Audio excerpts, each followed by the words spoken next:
लेथरो जेंगे से वाह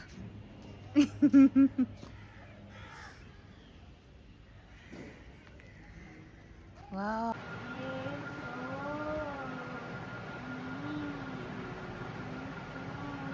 इस परू की लिक लोरे है लुपा करोड़ करोड़ की बा काम ले गए सोनू ना बासी से में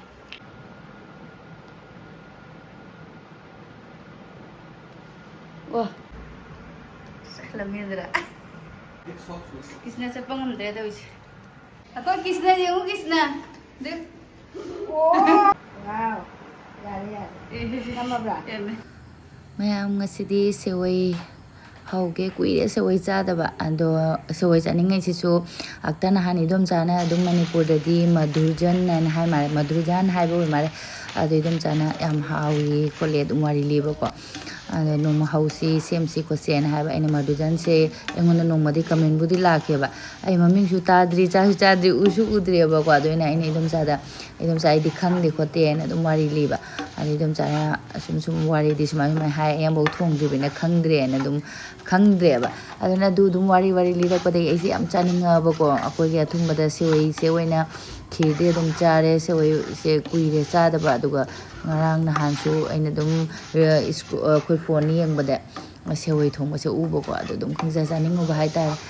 kuisu kuire cha da ba ngasi di sewai thongage aduga ngasi blog si di adum akoi paru se aina nahani krishna janma numi de krishna budi se mau de khutpok na khotna tawhiba do di nungai ta na ne halina ngasi di krishna se mage sewai se cha ba loira ga sewai ga puri ga cha ne akoi ngang sing tham jaman na chaning le ado ina gi gadang hapaga sewai se ngau thoe kabok aduga brown color oira ado di sangom hape singam ta hapro dani nang nang launa sangom da oina dum lol lage ai di sangom ja ko amul taja si di khoi gi keno to bane bane koi nang bane ba sangom se ai se mem wa ngang ko thukre moji voice over to bane ai se anirak video editing tawri ahan ba tawraga ine delete taw thoke dana soi thenge ado hoji se elaichi powder elaichi khara hapani manam numsina bagi aduga ayubi ke hamning mani dry fruit khara hapninge ba ko angang ani se dry fruit loi khandore do di pamu dane ni dry fruit amta hapre adum kangna sai badi cha badi sum cha aduga dry fruit se sumaina khir gumba sewai gumba da hapadi cha de ba ado chini khatang hapchalle adubu chini se khatang wat kadaba male aisu khara khadi chini se wana di sakhalla abane adu kitang di chamgadaba mali tang draso dum khange ba ko happa kaino se dane adu yam hena di thumala roi dum chaw de su pi duini na aduna khaji katang ga hape adu dry fruit ai kismis pudi hapkani aduga kaju badam gumdi amta haptre honen di khandu ko do pamu dre go teng gote dum ati ti mapange loi cha khani dry fruit le haudro bani adu ai se munchale phajana sangom na lola bana manam su nung sire aduga komba daina kismis ha bani kismis mamang da hapadi for law thab cha ba da tang kano to boi ko adu naina thangdaram dai komba da hapani ukhai raga mu muthalan akoi amasu yong kismis pura chagi yong paru adagi se loire kirga sewai ga khi kaino go insarani puri ga akoi yumne ba angang sing puri tan jaman na moi jam chaning de duna nong phadok su puri nong phadok su tan nakang ba nong phadok su paratha adumaina tawdre dengang ni chaning dre atopa dum aisu dungai ra dum tan jam chaning dre loire khi agi sewai se aduga puri khara haurani aduga puri ga sewai ga de dum pame akoi su sum charani aduga puri ga de anamane de khoi ga alu gumba sabji matar sabji kano tawga ang kangau gumba na hawbadi heli ko adusu sewai ga puri ga oina ngasi di akoi gi kano sewai na charani puri je su loisalage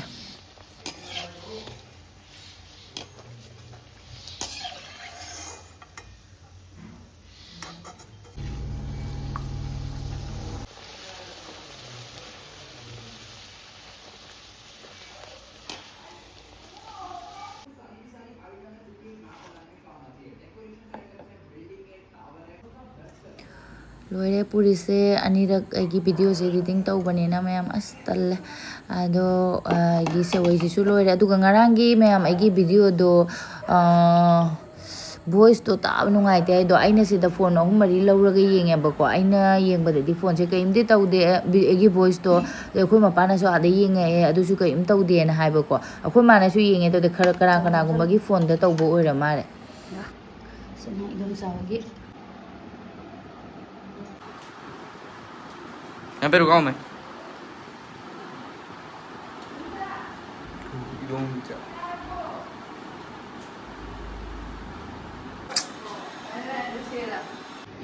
thumbnail photo amta namge aibu Ada cawa hari.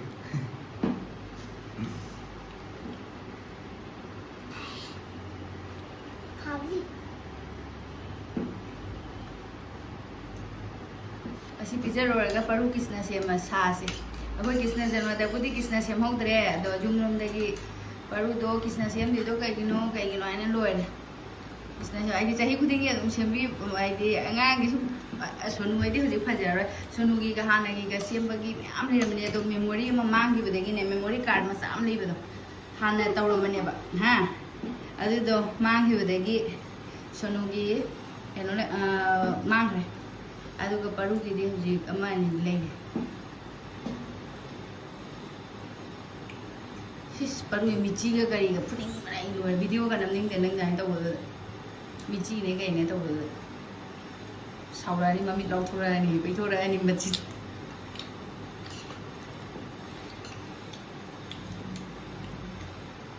thumra ai chini jam he na hatra mani handa ka ka gi su ka pi ni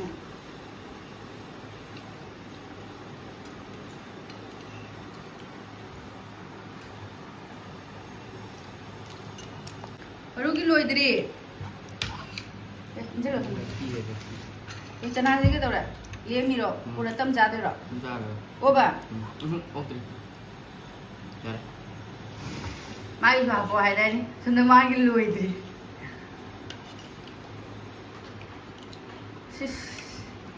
चारो कृष्ण दौड़ से बंद कर रहे हैं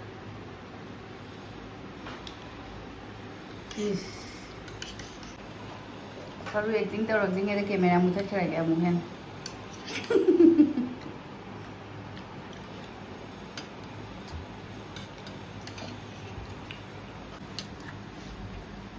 Làm hầu vô ra rồi. हाँ फिर और बोलेगा खत्म होने के बाद तो अपना पहले खाना Mai di luoi gitu deh, duga dadana hapinga mai gitu apa ning ba, duga mai luoi deh ba. Sabar luoi deh, sabar luoi. Aku perlu sih ai di jaru deh mai kali ya, duga jatuh kere. Bukan deh, baru jam jauh deh mau selalu deh mana. Baru kisne se sasi ai jatuh kere, aku kisne Jerman itu se mau deh guys itu, sah, furi hong untuk mai tahu hong. Ada kisne sem dua sih lah, masih. Kari-kari no tahu dia kang deh. Kudai nah hangi dong masih pilih nih.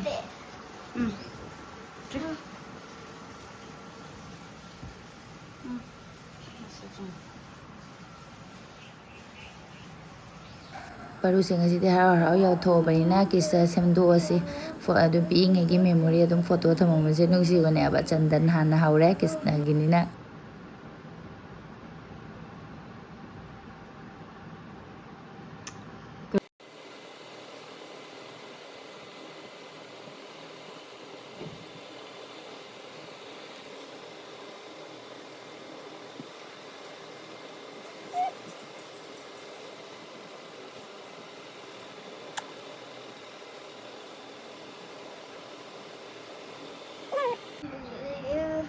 अभी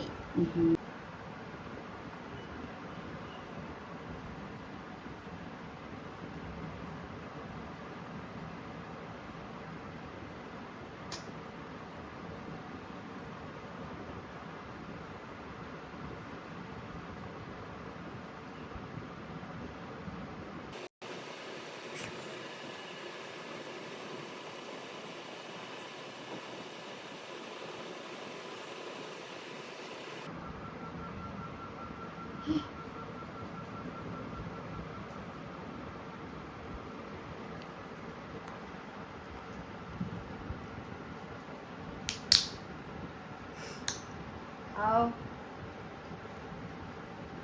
बना दिया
Apa?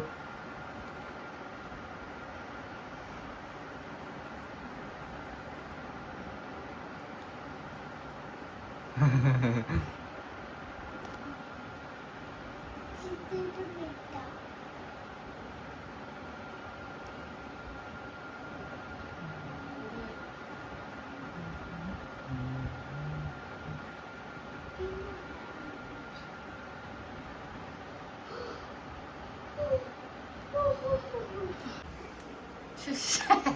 Paru khar khar loisale Kan basuri aina semin.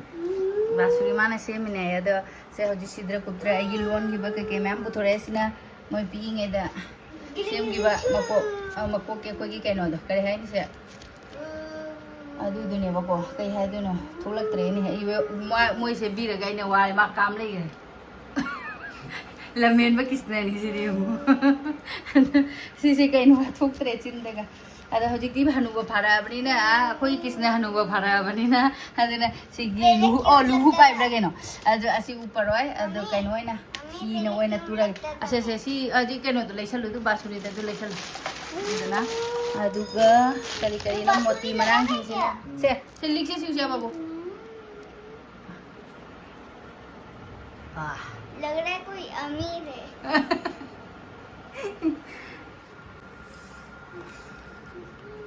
ꯑꯩꯈꯣꯏꯒꯤ artificial ꯁꯅꯥꯔꯩ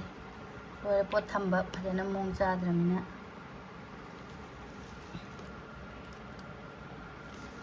बाबू मखुद पिरो मखुद की ऐसे हमें ऐसे बन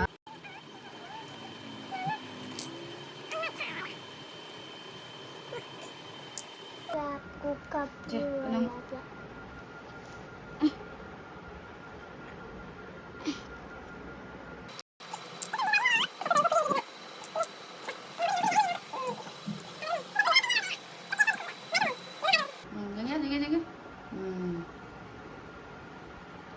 तैयार हो गया अपना पुरानी सोनू ना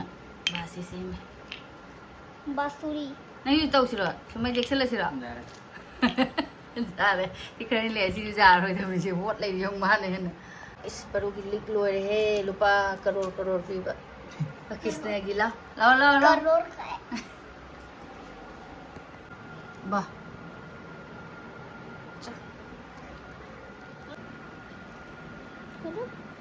One, two, three, four. 1, 2, 3, 4. 1, 2, 3, 4. 1, 2, 3, 4.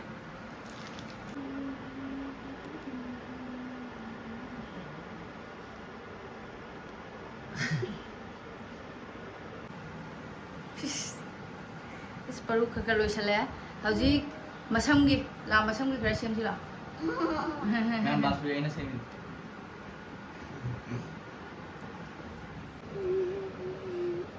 हौजिसे कनो तौरबनिना चावरबनिना परूगी कइनोसे सेमंगदनी चेना अक्ता खलक वाखलनिना सेमहौद्रे कुकिसे फीने जुम जेलसे ओ पायो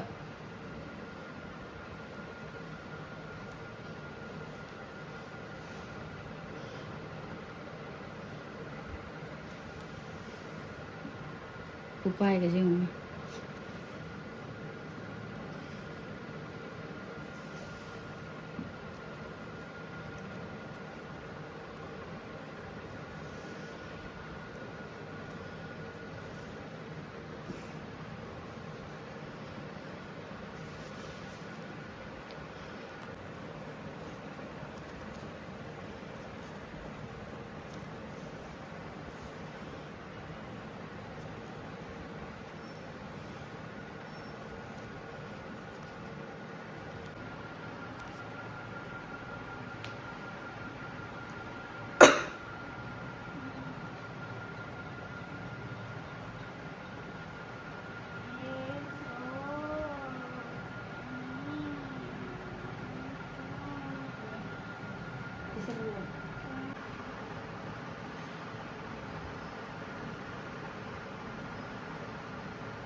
ngangisina.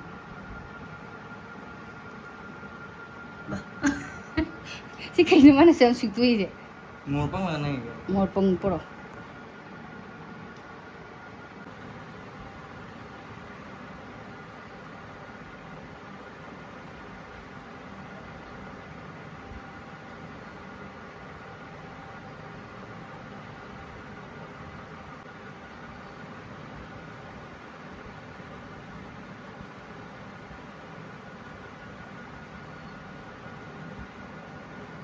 Bah, bisa berak.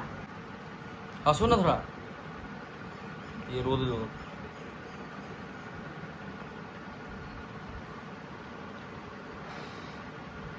सोने का मन आ गया सो गया था वो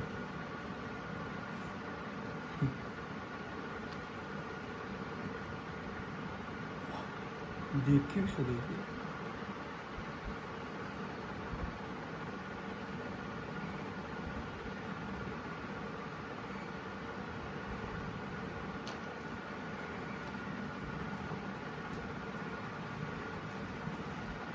राजस्थानी की तेनो माल वगैरह नहीं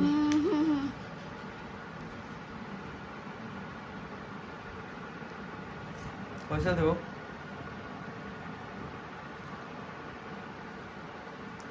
दादा हंसो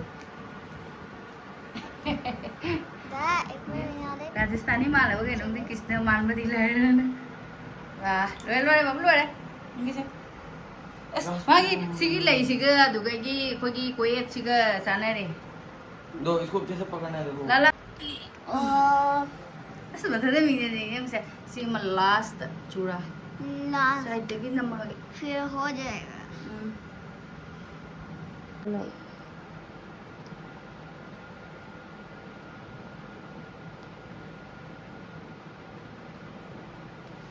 वाह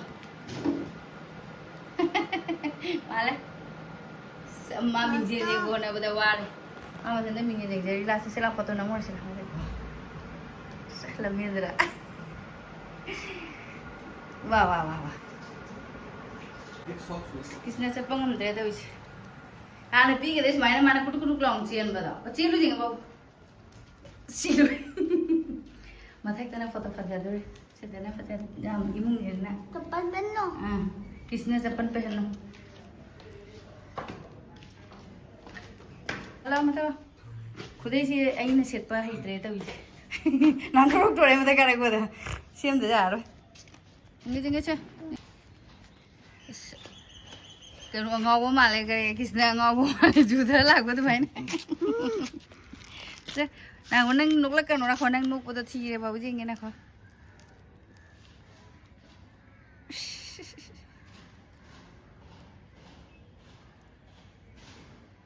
नहीं पियो पोस्ट करो नहीं मसक सिंह जी कोई से हम फंस गए फिर साना किसने का फोटो में बहुत अच्छा हूँ किसने संदे नुपी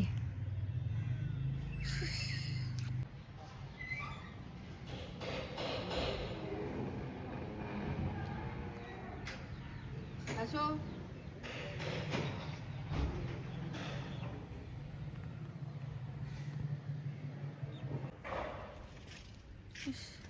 पोजीशन से मफम से कदाई देनो फजई से खंगरे तब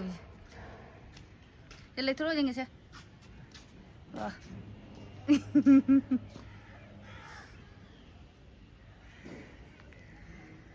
वाओ तो नूनम जी सासरा हाँ अब तो आपको तो शर्म आता है कत शर्म आता है उस दिन स्कूल में फिर ऐसे क्यों नहीं बन गया अब स्कूल ऐसे क्यों नहीं बन गया क्या ना क्या चलो रहेगा एक मारना वारे बा वाले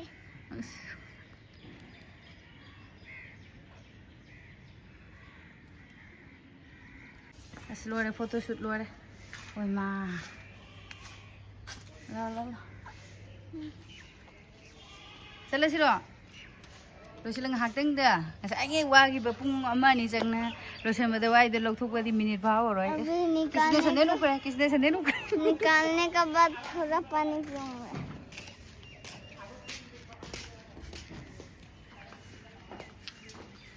mathang jai ga dem ja ra roi da mi ja ge da ke cho cho undar se cho ngasai nge tam tam da ga tor mi ho ji yo joro joro kum thang ri cho nang nang nang नीचे उतरने बहुत दिन हला बुद्धि जरा मन